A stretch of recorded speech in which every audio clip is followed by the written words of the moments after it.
Style with AB Boxing News. We're here with two great champions, decorated in women's boxing, Amanda and Cindy Serrano. Ladies, first of all, I just want to say thank you for your time, and I hope that your family and yourself are safe and well during this time. Yes, thanks, and I hope so you too and everyone out there. Thank you. Stay safe, be safe. It's been a while since we actually last had a interaction. I remember the last fight was in Brooklyn. Felt like it was such a long time ago. Oh, wow, yeah, that was a long time ago. Very long time ago.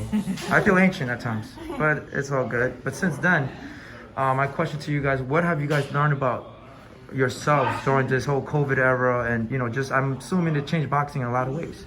Yeah, no, you just have to continue to have your eyes on the prize. And, through all this COVID stuff, we have no gym, but we were still out in the gym running, making sure we did our road work, make sure we was eating okay, and you just have to stay strong and positive in these times and try to find other avenues. If you're not making money, to start to make money, and you just got to be strong and resilient. She said it all. No, I mean, basically that. Tomorrow's never promised. So, we always take one day at a time and we do our best. Like, family is important, we do what we love, and, like I said, tomorrow's never promised.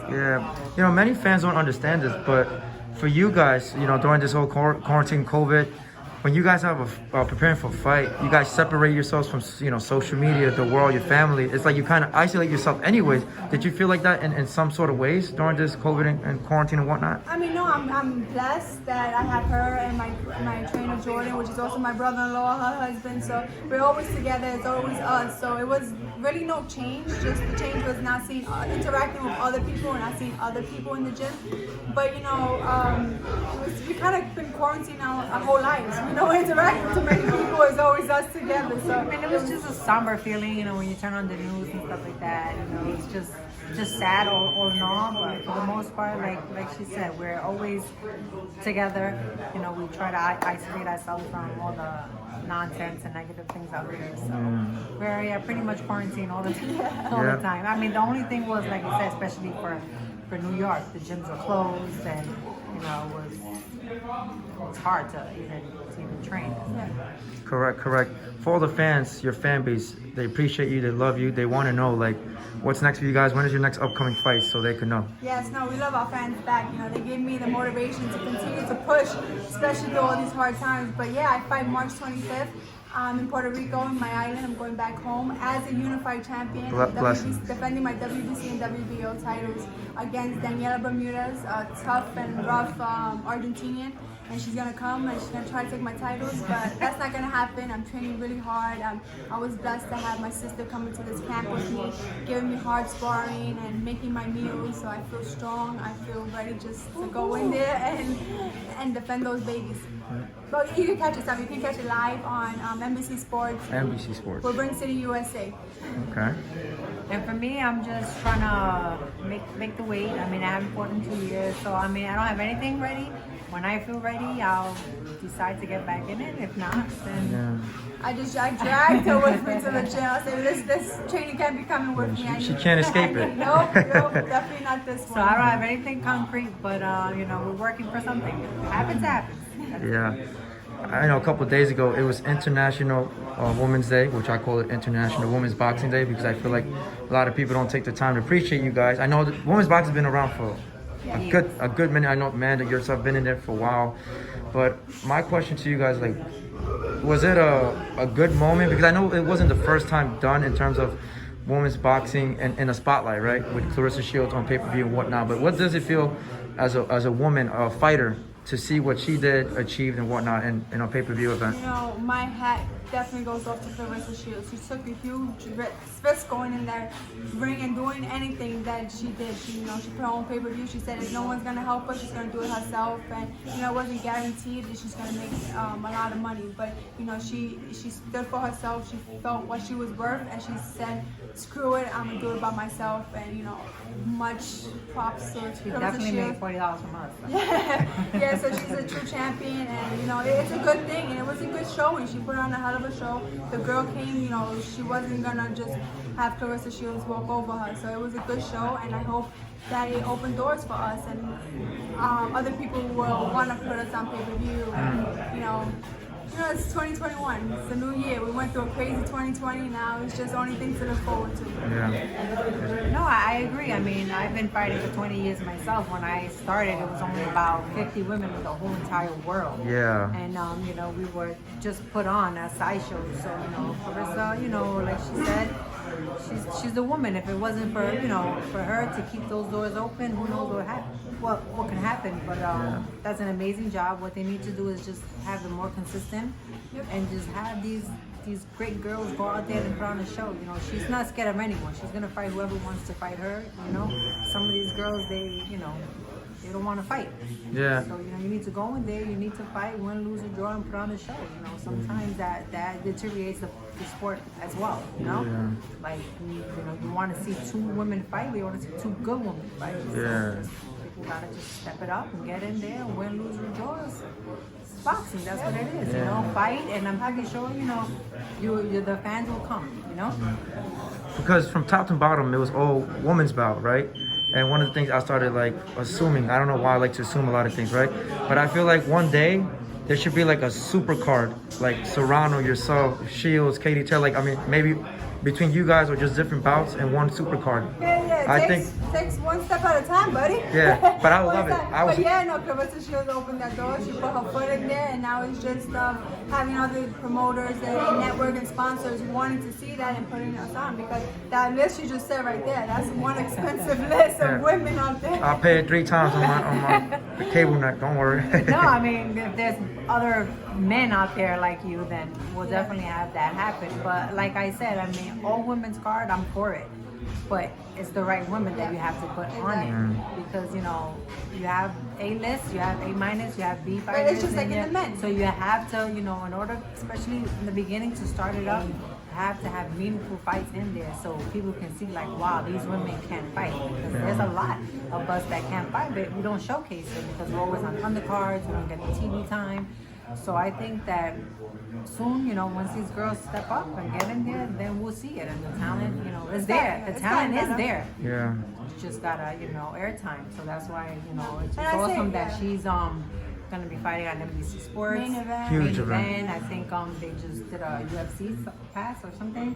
That's gonna showcase other, you know, female fights. So We're about to sign a deal with Fight Pass where Nice. he's gonna have, I think it's an all women's card. I don't know. yeah, I Okay. don't know, but it's gonna be aired. Yeah, I So think that's it is what we all need. You know, you women's give more airtime, you put the right girls on, more people get interested, the other networks will get interested. Yeah. And there we go. One Start. step at a time. One step at a time. I I know. mean, those are baby steps that we can take. Yeah. It's crazy because you're a multi-time, multi-division world champion, and it's always like seems like you achieved everything, and you always challenge yourself to something else. Like, what keeps you like continuing to box at this point when you already achieved what I think many women haven't achieved yet? Yeah. Well, now it's I think it's definitely in the blood. That's what it is. It's like me myself. Like I take a year off here, 2 years off there. It's just something in you. It's like, you know, unfortunately, it's like a drug. It's like once you go into boxing, it's never out of your system. But especially for me now, like everyone is doing, they want to become undisputed champion. So that's my motivation. Before it was the divisions. I wanted to be a 3, 4, 5, 6. Wanted to break conquered record. that. Yeah. I conquered that, and so now it's facing another goal, which is becoming undisputed champion. And I'm hoping by the end of 2021 that goal is achieved. And then 2022. Yeah. Who knows? Yeah. My thing is just hearing my name. Like I told us, I don't think I'm gonna fight if I'm not gonna have a crowd. Yeah. It's just like, you know what it is. Like it's just that feeling when you get in the ring and they announce you. And you Yeah, see it's people. special. It's just like, yeah, it's an amazing feeling, and you know, it's in your blood. Like I've been fighting for, well, like I said, over 20 years, and I'm like, I'm not doing this no more. And then like 2-3 weeks later, I'm back in it. It's just the passion that you have. I think I've been doing it till I'm 50, 60. Yeah. Yeah, she I mean, obviously not professionally, but she'll be in the gym dragging me. Yeah. I got 2 last questions. Part 1 would be, are you still wanting that fight with Katie Taylor, knowing that it was going to happen last year and a half plus? Is that something you still? No, definitely, yeah. Okay. I definitely want that fight with Katie Taylor, but right now I'm on the quest of becoming undisputed champion. So when the fight does come along with Katie Taylor, it will be 7 division undisputed champion versus 2 division undisputed champion, and it will be a better storyline. And maybe Eddie Hearn will respect me and value me more than what he did in 2020. So that's my goal. Yeah. One thing I would say is that you guys are making waves. Like I said, not just Claressa yourself. Like I can make a pound for pound list. You guys will be there. Claressa, Katie Taylor has been doing her thing. You know, all respect to you guys. And one thing I've seen is Claressa's asking a big payday to go to 147 and fight Katie Taylor, which I don't mind because you guys are prize fighters. So if you demand something of this amount of money, I think you should get it because you already paid your dues. Yeah, and I'm closer to that weight division than Claressa. But Claressa, you know, Claressa deserves what she's worth. She's a 2-time Olympic gold medalist, 2 division undisputed champion. You know, that gold status is not given; it's earned, and she definitely earned that status. And you know, if she can get $1 million or more to fight Katie Taylor, you know, my hat goes off to her. I know Katie was gonna get that from me. I wasn't gonna get nowhere near that, but you know, I'm fighting for what I believe I'm deserving and what I'm worth. I mean, I believe I'm worth $1 million, but to other people, I'm not. But you just gotta continue to work hard for what you deserve. And exactly. And that's what happened with the fight with Katie Taylor. They try to, downprice me, and I know my worth. I feel like I worked so hard. It's a 50-50 fight, and they were giving me an 80-20 split. And I don't think that's not fair. I would take a 60-40. Not even. She could take more. I understand. She's an Olympic gold medalist. She has Ireland supporting her. So, hat off to her. She worked hard for that, but so have I. Okay. Any additional comments on what she was saying? No. And then the fight, when it was gonna happen, they decided on something, but then COVID hit and it kept it would fall out and they wouldn't even tell her and stuff. It was just a whole big. Yeah, it was just a whole big It's discouraging, I could imagine. Yeah. She would find out through social media that the fight was off and it was postponed and pushed back and this and that, and then we felt like they were treating her like a stepchild. Like if I'm the opponent. Meanwhile, I don't want to say it's a 50-50 fight, but they're treating me like an opponent from just nowhere. But we work especially for women, you have to know your worth. You can't sell yourself short, especially in this sport. I mean, and that's what Claressa Shields did, and she said, she's gonna do her own thing, and hopefully that she did it, and it was amazing. But even if it wasn't, she did what she wanted to do. She's like, I'm not gonna sell myself short. Exactly. Screw these networks. I'm gonna show you what I'm worth, and she went out and she did it, and that's what I think every woman should, feel like they're enough. Yeah. Like I said, thank you so much again, guys. Like I said, continue the great work and continue inspiring all these women that one day want to do what you guys are doing. You guys are killing it. I'm a big fan of you guys' work, and we'll see each other hopefully in an event with some crowd, right? I hope so. Thank you so much. You won't see me back unless there's a crowd. Hey, but even if we're fans and supporting your sister, I'm in there. No, I'm always I'm in there, right? And if you don't do it for ourselves, we do it for the up-and-coming girls coming up in the sport. So let's continue breaking those barriers. Thank you. I see you as a promoter one day. No. One day. Not now, but I see it one day. Commentator. You guys have it.